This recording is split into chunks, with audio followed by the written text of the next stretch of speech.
사랑하는 초업제일교회 성도 여러분, 유튜브 시청자, 구독자 여러분 반갑습니다. 김정빈 목사입니다.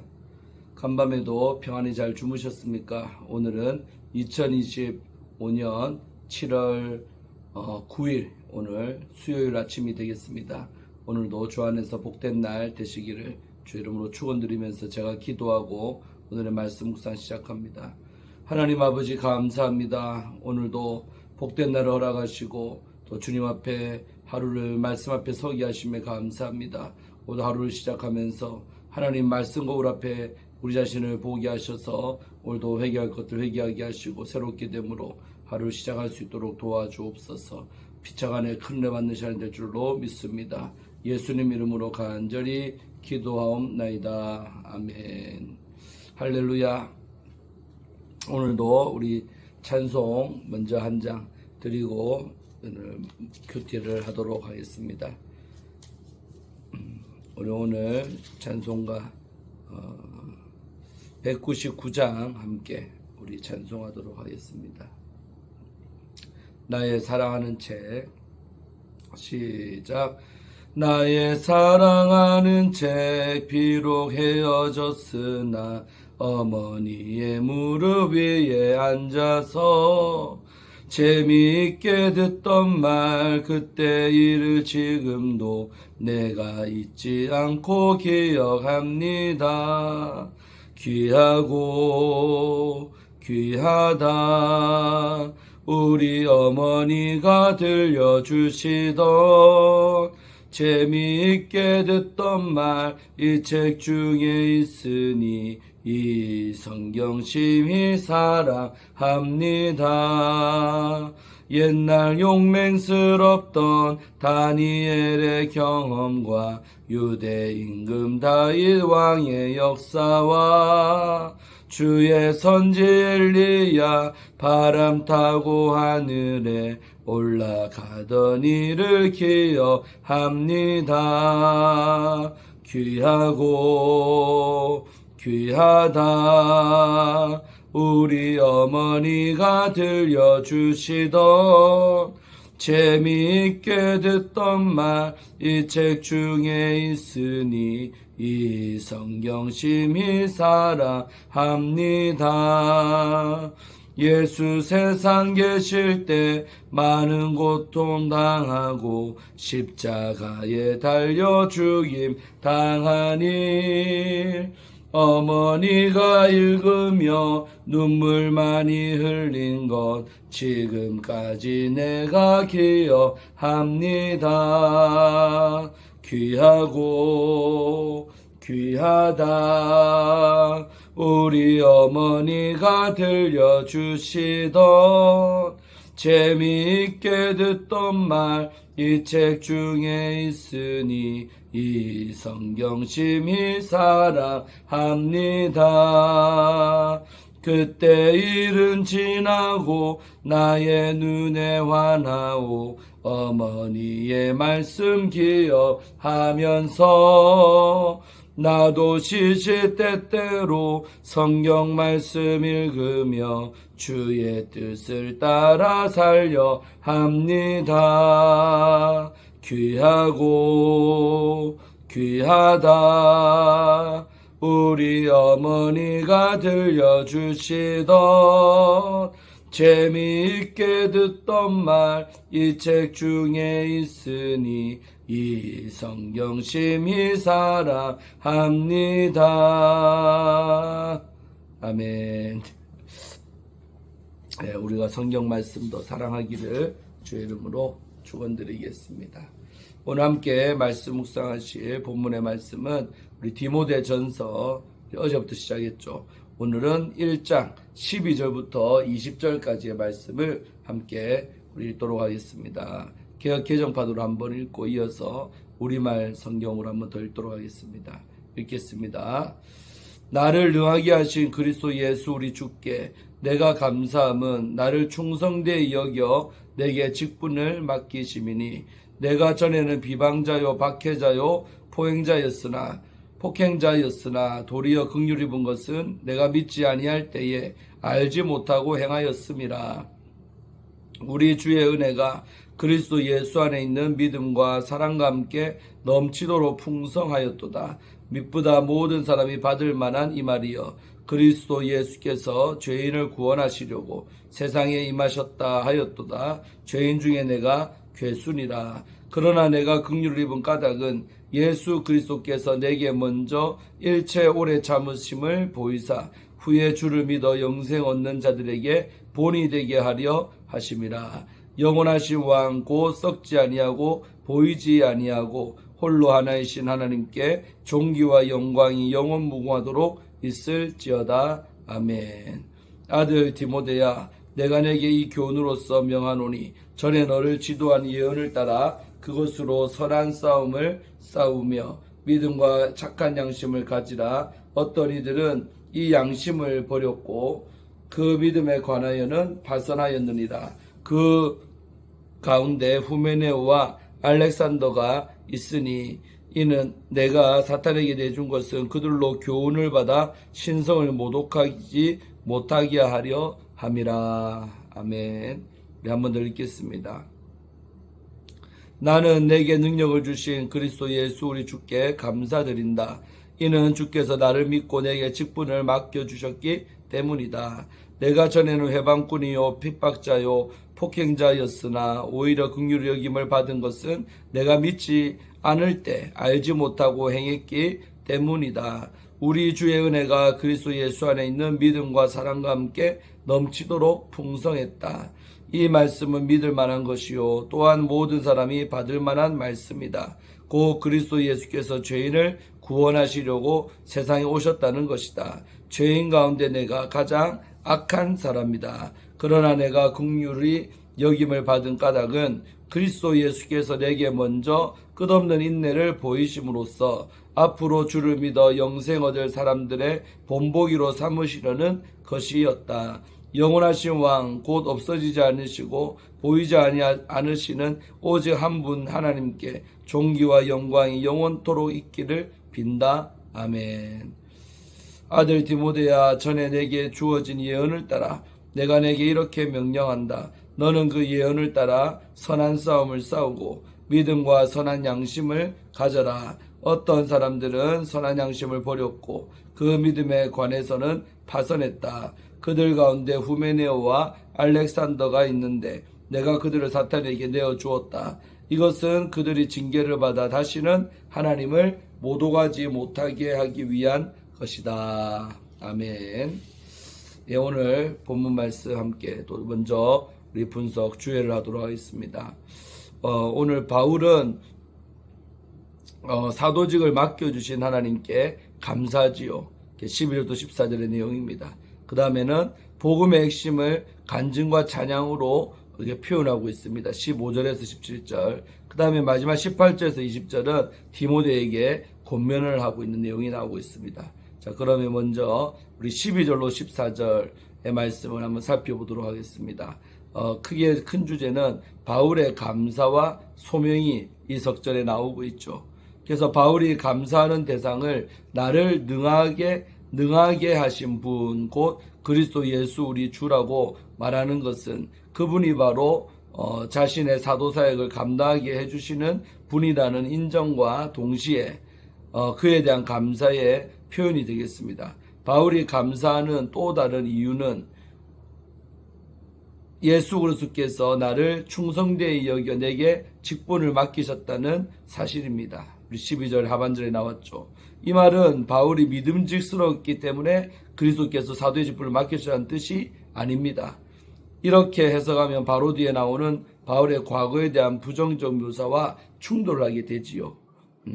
그래서 직분을 맡기셨다. 이게 헬라어로 보니까 우리 세메노스 에이스 디아코나인이란 건데요. 이 뜻은 뭐냐? 부정과거 분사이기 때문에 직분을 맡기셨다. 혹은 맡기심으로써 뜻이 되겠는데 나를 믿을 만하게 여기셨다는 해석이 더 자연스럽습니다. 즉 자격 미달이었던 바울에게 직분을 맡기신 것 자체가 그가 이 직분을 감당할 만하다고 인정해 주신 것이기에 파격적이고 은혜로운 임명에 감사한다는 뜻입니다. 그래서 우리 교회 안에서 저희 교회도 그랬지만 이 직분자를 장로님으로 안수집사로 권사로 세울 때 보면 그 사람들이 뭐 완벽해서 맡을만 하기 때문에 맡기는 것이 아니라는 것이죠. 부족하지만 하나님께서 맡겨주시는 그런 은혜를 받는 것입니다. 바울도 마찬가지거죠. 하나님께서 직분을 감당할 만하다고 이렇게 인정해 주시기 때문에 그런 파격적인 은혜를 베푸시는 줄로 믿고, 그렇기 때문에 우리는 그런 직분에 맡을 때 정말 겸손하게 또 감사한 마음으로 그렇게 해야 될 줄로 믿습니다. 바울이 그리스도와 교회를 위한 사역에 임명된 것이 파격적인 이유는 그의 과거 행적 때문입니다. 결코 아름다운 과거가 있는 사람이 아니었죠. 그는 전에 비방하는 자, 그 예수를 대적하는 자, 사도행전 26장 9절에도 그렇게 표현이 나오고 있었죠. 자였고 또 하나님의 교회를 박해하는 자였습니다. 고린도전서 15장 9절에 나오지요. 박해하는 자였으며 또 폭력까지도 사용했던 자가 바로 바울입니다. 갈라디아서 1장 13절에 나오고 있습니다. 그럼에도 도리어 그가 긍휼을 입은 이유는 그가 알지 못하는 가운데 불신앙으로 그런 악행을 저질렀기 때문에 이렇게 용서가 되고 또 용납이 됐다는 것입니다. 이것은 바울의 죄가 무지에서 비롯되어 의도적이지 않았기에 봐줄만 했다는 뜻으로 해석하기는 어렵습니다. 바울이 무지와 불신앙에 빠져 심각한 상태였기에 이런 상태에 필요한 긍휼을 입었다고 해석하는 것이 더 자연스럽겠지요. 이 해석은 은혜를 강조하는 우리 14절과도 잘 맞고 있습니다. 넘치도록 풍성했도다에 해당하는 회페레플레오나센, 헬라어로 읽으면 그런데요. 이것은 접두사 회페르와 동사 플레오나조, 증가다의 결합어가 되겠어, 합서가 되는 거죠. 그리스도의 은혜가 바울의 죄에 비해 훨씬 크고 풍성함을 강조하고 있는 말입니다.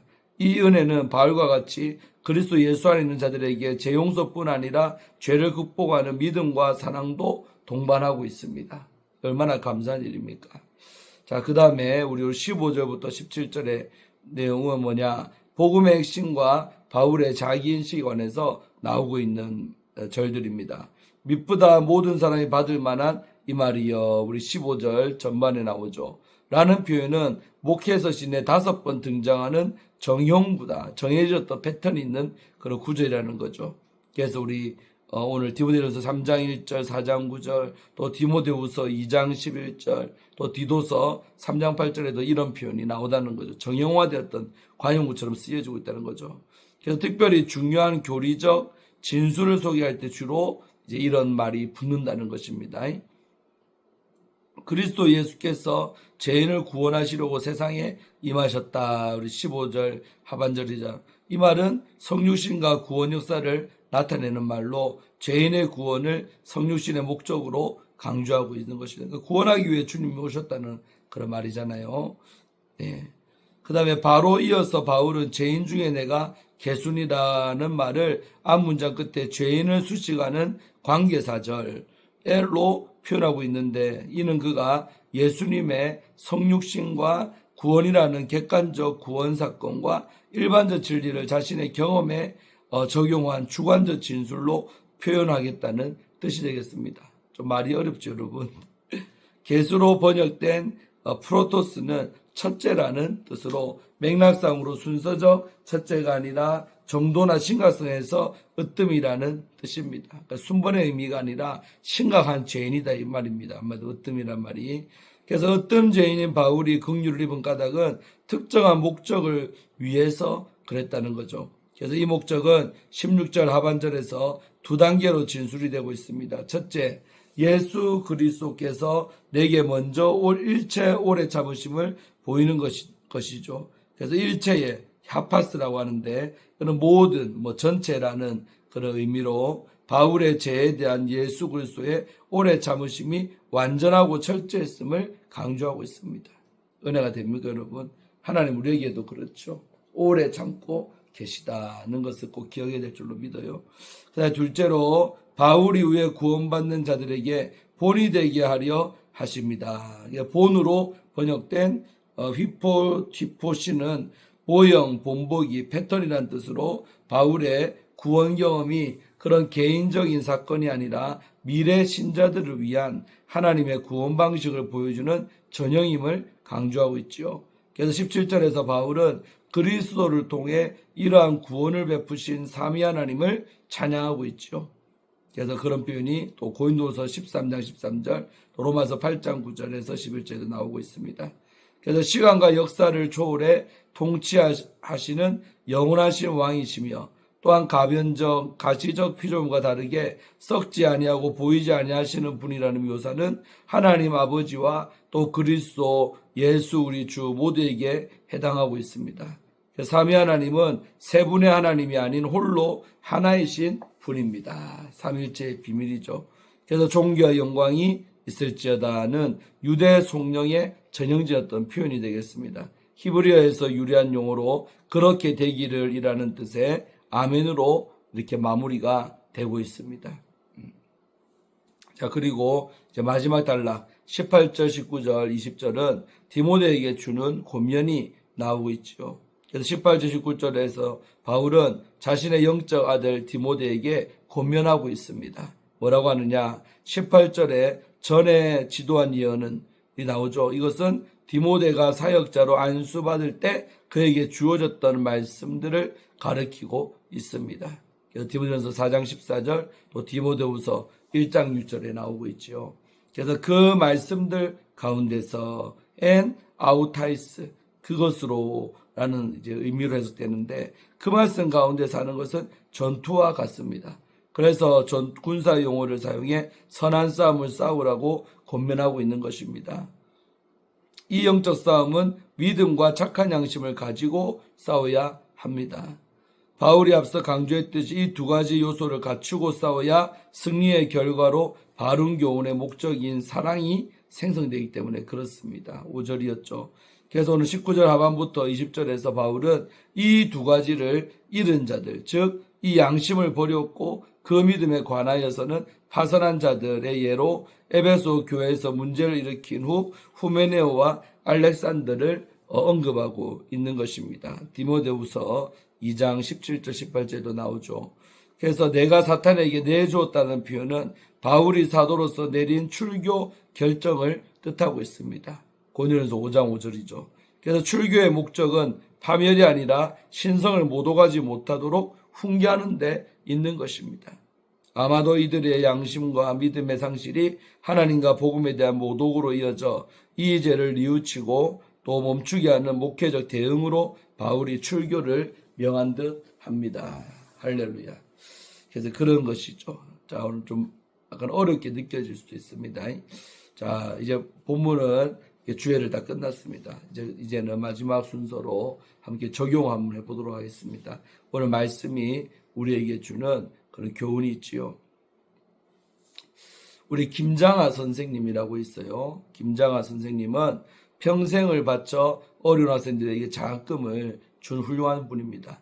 그 은혜를 입은 이들은 훗날 사회의 지도자가 됩니다. 그래서 선생님을 본받겠다고 그들 제자들이, 은혜 입은 사람들이 고백을 했답니다. 받은 은혜를 기억하며 그 삶을 이어가려 한 것이죠. 바울 역시 죄인 중에 괴수였던 자신에게 은혜를 부어주신 하나님을 잊지 않았습니다. 그리고 그 은혜에 합당하게 살기 위해 복음을 지키는 선한 싸움을 싸우라고 디모데에게 오늘 당부하고 있습니다. 오늘 우리는 바울의 고백과 권면을 통해서 받은 은혜에 어떻게 반응하며 살아야 할지를 함께 묵상하도록 하겠습니다. 바울은 자신에게 직분을 맡겨주신 예수 그리스도께 감사를 드리고 있지요. 오늘 12절에서 그는 과거에 비방자요 또 박해자요 폭행자였지만 주님은 오히려 그에게 복음을 전하는 사명을 맡기셨습니다. 얼마나 참 아이러니컬한 일이죠. 전적인 하나님의 은혜로 사명을 받은 그는 진심으로 감사의 고백을 드릴 수밖에 없었습니다. 그러니까 자기 없는 자에게 그 일을 맡기니까 얼마나 더 감사했겠습니까? 은혜를 아는 사람만이 그 은혜를 주신 분께 진심으로 감사할 수가 있습니다. 우리도 받은 은혜를 기억하며 하나님께 감사를 올려야 합니다. 감사는 은혜에 대한 올바른 반응입니다. 어떤 사람이 감사하느냐? 받은 은혜가 있는 사람이 감사하죠. 우리가 지난주에 주일날 맥주 감사절을 보냈었지만은 누가 감사합니까? 믿음 있는 자가 감사한다는 거요. 그러니까 믿음이 뭐요? 은혜를 아는 것이 믿음이 있는 것입니다. 할렐루야. 참 감사하죠.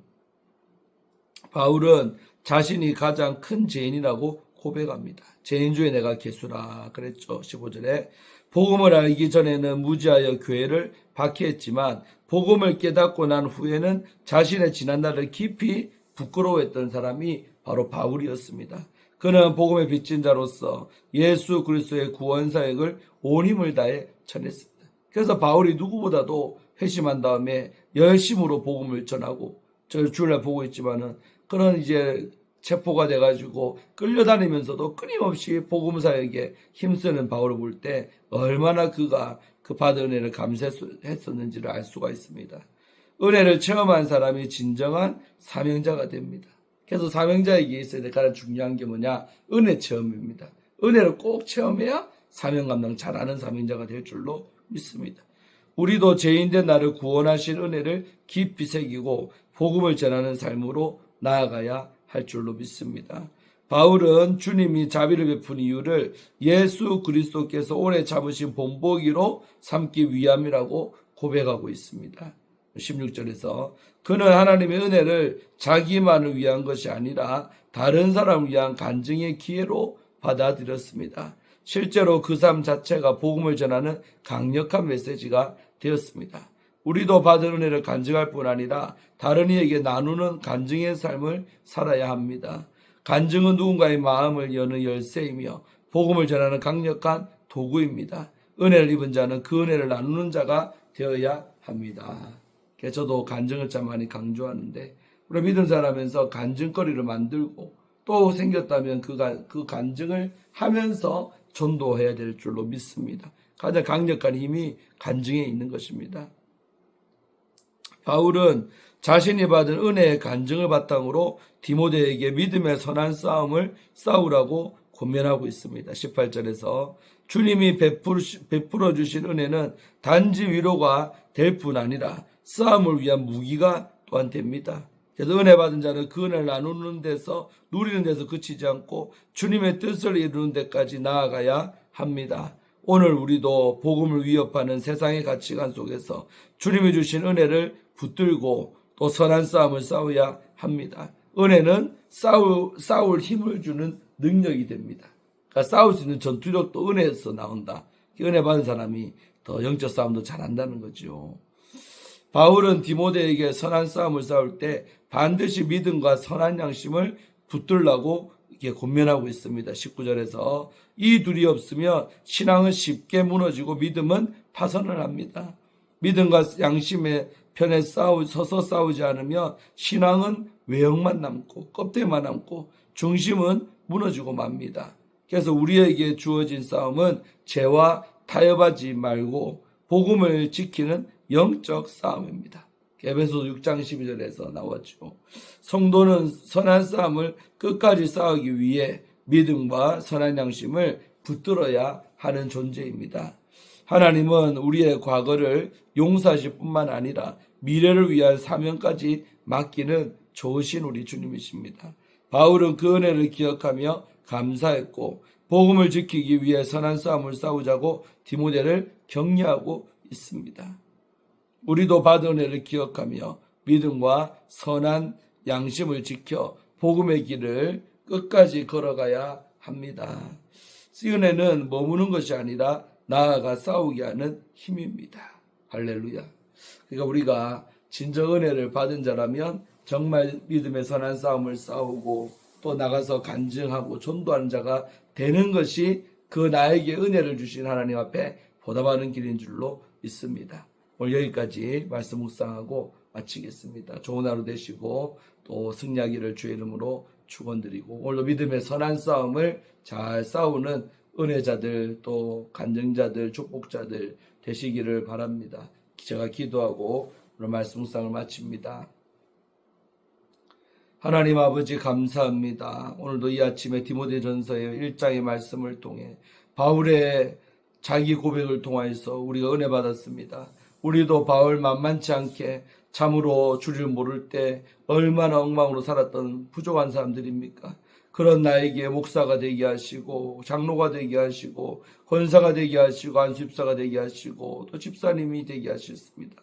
아버지, 우리가 자격이 있어서 그런 직분을 맡은 것이 결코 아니라 자격 없고 무자격자들인 우리들을 하나님이 충성되이 여겨서 부족하지만 귀한 직분을 맡기신 줄로 믿습니다. 우리가 그 은혜에 더 보답하는 직분자들 되게 하시고 더 겸손함으로 은혜의 힘으로 잘 감당하는 저희들이 다 되게 하여 주시옵소서. 또한 나 혼자만 은혜를 누리고 살 뿐만 아니라 다른 사람에게 은혜를 증거하고 또 나를 만나를 변화시킨 그 하나님의 은혜를 간증하며 살아가는 저희들이 되게 하여 주시옵소서. 그래서 우리로 말미암아 더 많은 사람들이 하나님 앞으로 나아가며 주를 만나는 그런 은혜의 통로로 저희들을 쓰시옵소서. 우리 하루도 그런 통로로 귀하게 쓰임받을 줄로 믿습니다. 어느 삶의 현장에 있든지 늘 은혜자로서 간증자로서 사명자로서 살아가는 우리 초업제에게 모든 성도님들 되게 하시고 또 유튜브를 통해서 시청하는 모든 성도님들 되게 하여 주옵소서.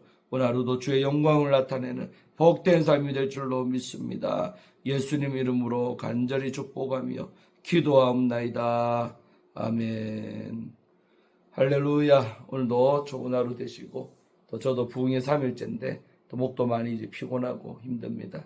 그러나 또 주가 주신 은혜의 힘으로 오늘도 오전과 또 오늘 저녁에 잘 감당하겠습니다. 오늘 여러분도 수요예배에 많이 참석하시고 또 큰 은혜 받으실 줄로 믿습니다.